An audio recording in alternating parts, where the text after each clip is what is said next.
now, so you should be able to record. It's starting to record. Yeah, it's recording. Perfect. Beautiful. Thank you so much. How you doing, brother? Good. How are you? I'm doing good, man. So what are you doing right now? Just kind of getting closer to football season every day. You know, we got about 3 weeks left. Getting really excited for that. We're starting some workouts at the school, kind of just prepping for a definitely abnormal season. So kind of just getting excited for that. So you lifting weights? Yeah. I've been.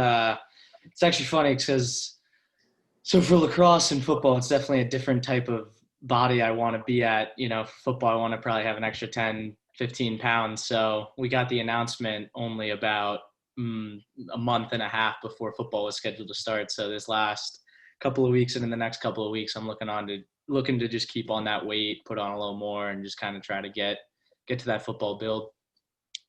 So is mom cooking more now? Mom's been cooking a little bit more. That's for sure. Yeah. What are you weighing now? I'm about like 197, 198, and that was. What's your goal?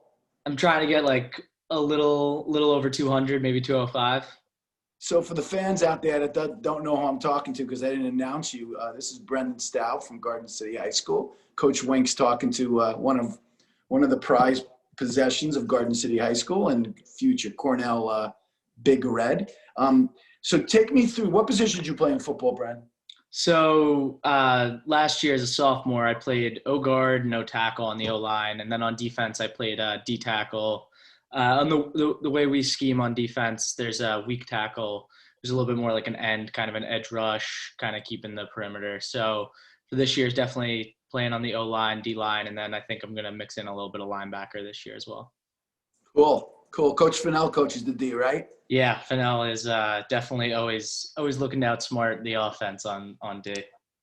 Yeah, it's funny. People don't realize what a great – they know him as a great lacrosse coach. He's a great football coach. I mean, Coach Ettinger is the man, but, I know football's a passion of Coach Fennell's. Oh, he loves it. He spends so much time in the fall just getting us ready for Saturday. Always making scouting reports and just watches a ton of film. Definitely a very smart football mind. Yeah, no, I know. I mean, for those out there that's going to be watching this, Garden City football is one of the best, if not the best, public school on Long Island. I mean, the history is ridiculous. I mean, I know you growing up, who did you look up to? In middle school, it was that crazy senior class of Yaboa Cody, Hart, Bachfola. They were probably sophomores when I was in 7th grade, and they were dominating as sophomores in high school. They went on that ridiculous win streak of 3 straight years. So yeah, definitely a lot of people in the recent history have made the program really strong. So give me some of the guys that are going to be big contributors to the football program this year. Who's playing QB for GC? Yeah, Luke Schmidt, he's a junior. He's our QB. He stepped in around mid-year last year as a sophomore. He's definitely a legit QB. He's been working a lot in the offseason. Then our seniors, 2 captains we have so far. We're going to name a couple more, I think, as the season comes. But the 2 captains right now are Pierce Archer. He's going to F&M for lacrosse. He's a great running back. And Willie Blair played on the D-line beside me. Really, really gritty D-tackle. And then we got Cascadin at running back. Really, I don't have to tell you about Cascadin. And then we got a receiver, Jack Downey, and then just a good bunch of guys all around in the senior and junior class. So looking for so a little bit of Jet history on the Garden City team. So Schmitz, I think it was his granddad, right? He was the center for Namath. That's right. He was an absolute stud. And then Cascadin's dad was a linebacker for the Jets. Yeah, we definitely have Jets history in that backfield. Now, are you a Jet or Giant fan? I'm a Jet fan. Are you really? Yeah. So you think they're going to get Deshaun? I hope so. Anything away from what they have now, it's definitely not a great existence being a Jet fan right now. So hopefully they pick it up. I know. I have a future son-in-law who's a diehard Jet fan, and our conversations at the dinner table are pretty hilarious. There's the poor misery that Jet fans. I'm a Giant fan, but it's interesting when you bring up the off season is more exciting for a Jet fan than the season. Yeah, trying to get some acquisitions. Yeah, they got some cap room, so they should be okay. So so the football season is going to be upon you. Take me through the format this year of the football season. How are they doing it? Yeah, so it was definitely unexpected. I think a lot of us weren't expecting the chance to be able to play football at all. But a couple weeks ago, they announced we're doing two spring seasons, basically. We start football on March 1st, play a 6-game season for football, county semifinal, county final, and that'll take us into early May. And I believe lacrosse starts May 1st or around that time, and then you go right into lacrosse season until the end of June. So for football, we're playing 6 games. And then they're just taking the top 4 teams in the county and in our conference and doing a semifinal and then a final. Oh, cool. So at least you get a shot at winning the county championship, God willing. Yeah, definitely happy that they preserved the championship. Oh, that's good. That's good to know. Well, I'm sure you guys will be in the mix. I know Carrie's got a pretty good team, right? Cary does. That's actually our opener. We played them week 1 at Cary. We play them on March 13th, I think it is. That might be a good game for the LILJ to cover because there's a lot of lacrosse players in that game. Yeah, a lot of lax guys. That people don't know are really good football players too, which is cool. I think that might be the first game. When is that? March 13th? It's the second Saturday of our season, so I think it's the 13th. Yeah, and I know that Cary and the Cary Garden City rivalry in football is very high. We don't like each other in football. It's always a pretty intense game. Yeah, they're gonna be pretty good in lacrosse too. So I think it should be interesting. Now, you guys, what are you in conference? 2 or 3? Yeah, we're in 2. So you're in conference 2. Got it. Yeah, it's unfortunate that you're not going to get the chance to play the LAC, but if you get the playoffs, that's good. Oh yeah, definitely. That's exciting. I saw there's some guys that are home because of what's going on in Ivy League lacrosse. So are they going to help out with the football and lacrosse program at all? I don't know. I don't know what the rules are going to be like with COVID and all that. But yeah, there's definitely some guys home. The Ivy League, whatever's going on there, still kind of up in the air. But some people really have decided, to come home, and so yeah, hopefully they could help out sometime and kind of get involved. Yeah, I saw Danny Bucafalo. He came and helped us with a little youth clinic we did, and it would be cool to have him coaching defense with Coach Holman. That'd be awesome. Great. Right? That's your future Big Red teammate, and that's exciting. I want to talk about lacrosse a little bit and GC lacrosse. Let's talk about the expectation in Garden City every year is to win the Long Island Championship in football and win the state championship in lacrosse. We all know that that's the GC way, but take me through some of the players, like who are going to be some of your top offensive players on GC? Yeah, this year I feel really good about where we are in offense. Going through the seniors, we got guys like Gerard O'Connor, strong lefty, going to Trinity. Pierce Archer, he's played defensive midi the last 2 years, but I think he's looking to play some offense. We got an attackman, Ryan Connolly. He's going to Skidmore. He's a good attackman, always can get it. Kind of facilitating offense. And then overall, we've just got guys at midi and attack. In my grade, also juniors, we got Jad Manelli, lefty. FLG guy. I don't need to tell you about him. I think Otto's got a breakout year in him. Yeah, I think so too. He's just getting off that knee injury. I really think he's poised to do some good things this year. And then we got Luke Schmidt as well, QB in football, midi and lacrosse, Cascadin at the X, and then down low, we have Costello playing defense. He's a senior. Ended up not going anywhere to play lacrosse, but he's a solid lockup guy. And then Peters, Will Peters, also a really good junior. Sure. And then the net, we've got Drew Quinn. He's going to Vassar. So, kind of all around, I'm pretty confident in the guys we got this year. Yeah, and you got some young sophomores. I mean, I watched Stevie Fennell's kid's really good. Yeah, Stevie Fennell that kid has been – I remember, like, in 7th grade, he'd be 2 years younger, and he'd be playing up 2 years. Like, he's crazy good, and he's one of the tougher kids I've ever played with. And then also in that class, you got Cole Weber. He's a freak athlete, 6'2", 6'3", runs like a gazelle. And Pierce Archer's brother, Jack Archer, really, really solid midi, good athlete, just like his brother. So, yeah, no, definitely a good sophomore class. Yeah, you know what it is? It's Coach Fennell's been coaching those kids since they're puppies. Yep. Exactly. So you know, one, they're going to be very fundamentally sound in football and lacrosse. Yep. And they're going to be tough. Yeah, definitely tough. That's one thing. I think Steve Fennell and Cole Weber could be two of the best kids in the 23 class on the island. I would completely agree with you. From what I've seen, they're both talents for sure. And Stevie's been getting a lot stronger. I've seen him working out, and so I think he'll have a big spring for sure. I think. What does he play in football?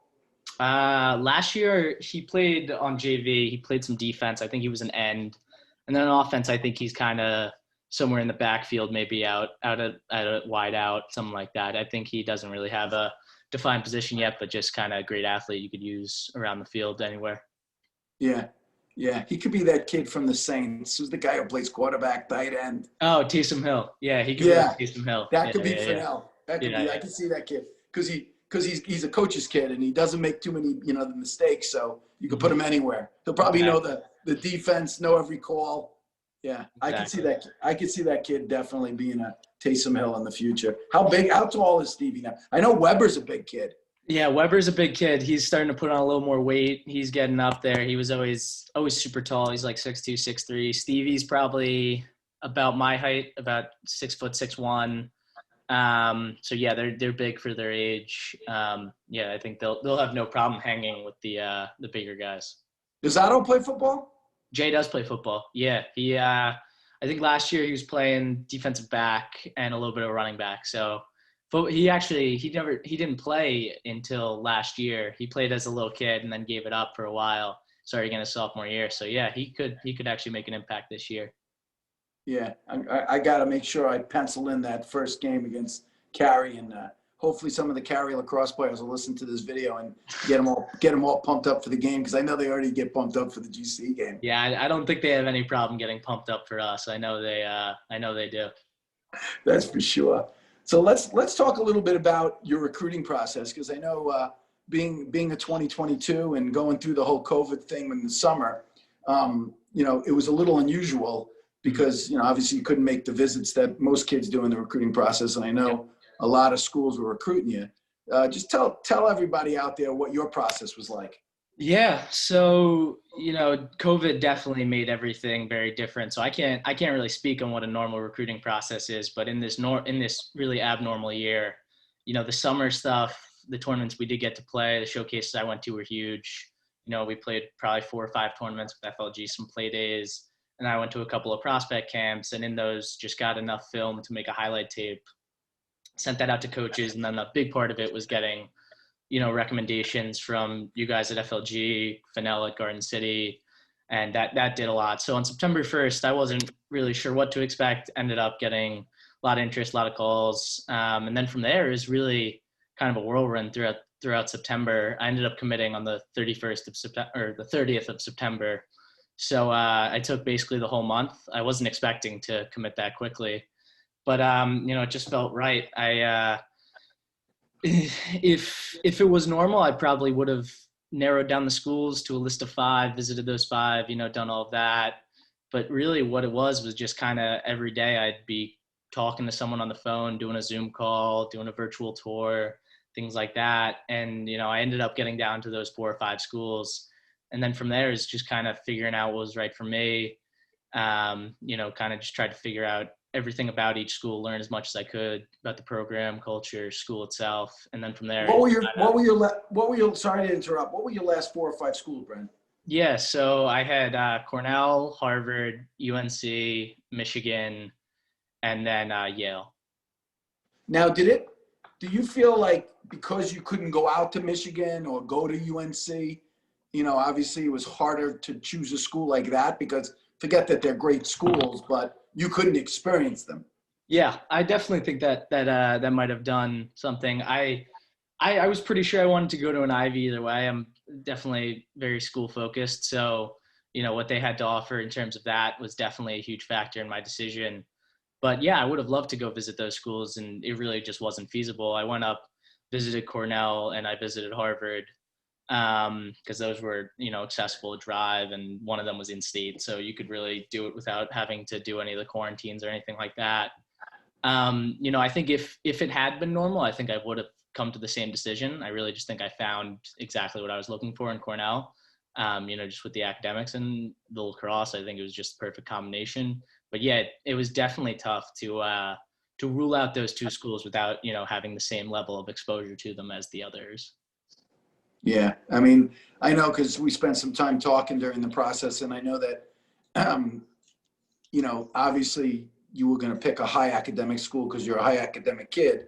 In a normal year, you probably would have visited a lot more than 5 schools because it would have been more like, okay, you would have gotten a communication from whatever the name of the school was, and then you would have been like, okay, that fits me academically. Let me go visit it. But and you would have tried to fit it in with football in the fall, which you would have waited till your football game ended, drove or flown, and it would have been a crazy fall for you. But I mean, at the end of the day, you got a great place in Cornell and an unbelievable place to go to college. I know you got some GC guys up there, right? Yeah. So 2 years above me, we got Danny Bach, defenseman. Or sorry, 3 years above me, Danny Bach, defenseman.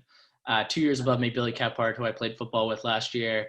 He's a defenseman as well. And then in my year, I have Jack Escadden, our Fogo, who's also going to Cornell. Wow. At one point, we're going to have 4 GC guys wearing red. Yeah. Yeah. It's definitely going to be a pretty – and that team already is very Long Island focused. In my year, we've got, I think, 4 or 5 commits from Long Island. And, just talking to the coaches, they like guys from Long Island. So definitely kind of – Yeah, so they got you got Kescadden, you got Anthony Bartolotto, you got Matt Perfetto. Yep. Who else? Anybody? That's 4. Oh, Alacqua, Christian Alacqua. Oh, yeah. So I think it's 5. It's 5. That's unbelievable. Yeah. Yeah, it's funny. We were talking about it. And one of the things we do with the LALJ is we pick the school that recruits Long Island the best. Mm-hmm. And right now, it looks like Cornell and Syracuse have the upper hand on getting the best recruits off the island. That's when we were going over it. We haven't finalized all the kids. And, I mean, there's plenty of time for more kids to commit. But Cornell, I think, having Coach Stevens, being a Long Island guy, Jordan Stevens, the Smithtown West product, I think helps, right? He recruited you? Yeah, he was main recruiter for me, defense as well. He's the defensive guy there. So he talked a lot about, wanting Long Island guys and that toughness that he thought kind of came along with it and just kind of that brand of lacrosse. So definitely big on Long Island guys, and it showed with the way he recruited. Now, have you, built a relationship with any of the other 22s that are not Long Island guys? Like, have you guys gotten into like a group chat yet with the other recruits? Yeah, actually, I was the last in my class to commit, funny enough. They got every recruit in our grade before me, and I was in September, which is pretty wild. Wow. And they got what, 12? How many got 12? I think we have 13 or 14 in the class because there's a couple of reclasses from the grade above. And so I was the last one in our class to commit. So they were done recruiting in September. So that's kind of a testament to how quickly they sold it to everyone else. I was the latest, and it was 30 days. But when I committed on that day, we got the group chat going, and definitely been texting with a couple of the guys. There's a kid from not upstate New York, but a little bit farther up, Brady Alker. He plays for the Predators. Goalie from, I think it's Massachusetts, Ethan Roller. He's doing a reclass. So yeah, definitely starting to build some relationships with those guys. Isn't that the coolest part of it, man? That and these are going to be your best friends for the rest of your life. You don't realize it until you get there. Mm-hmm. But after your first year, it's like, you'll still have your high school buddies, but these guys, it's going to be amazing. You're going to have a great experience. I know you and Matthew are going to have an unbelievable experience there. I'm really happy for you. It's funny. After you and Matthew committed there, I looked at Corey. As you know, he has there was only one Ivy League school he never beat, and that was Cornell. Huh, wow. So and his best friend from Cold Spring Harbor was a star of the Cornell team. Uh-huh. So they used to play every year, and obviously they've been best buddies since kindergarten. His name is David Lau. He was a tackman that played there back in that era. And when we were talking about it, I go, it's going to be kind of cool. Like I can root for Cornell now. Yeah, new experience. Yeah, I'm kind of excited.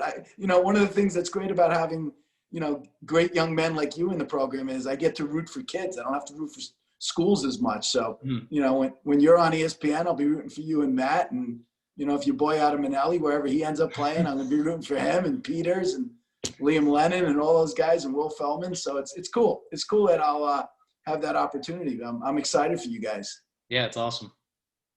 So I'm gonna let you go. I want to ask you one question before I let you go.